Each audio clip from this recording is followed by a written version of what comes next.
How to merge stock items in AAAPOS RetailManager. Welcome to this tutorial on how to merge stock items in AAAPOS RetailManager.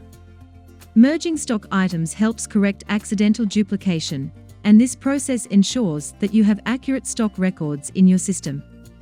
Let's walk through the steps to merge stock records.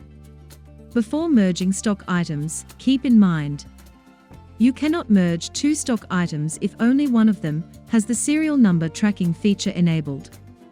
The unit of measure must be the same for both stock items. Caution: merging records will temporarily close your shopfront.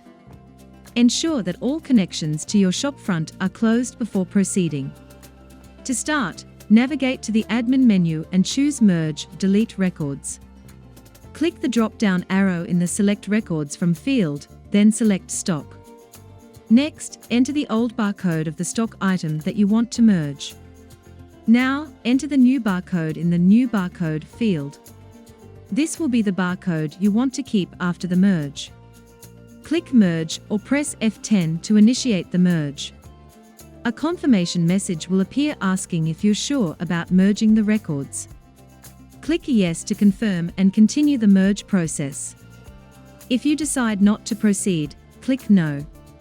You can now continue merging other records, or close the Merge or Delete Records window by clicking the close icon or pressing Escape. An information window will appear, notifying you that RetailManager will close your shopfront to complete the merge. Click OK to proceed. Once you click OK, RetailManager will close your shopfront and reopen it after completing the merge. If you have multiple shopfronts, you'll be prompted to select the one you want to open. Once your shopfront reopens, the stock items will be merged. The old barcode is cleared and can be reused for new stock items. That's it. You've successfully merged your stock items in AAAPOS RetailManager. If you have more questions, check out our other video tutorials or reach out to support.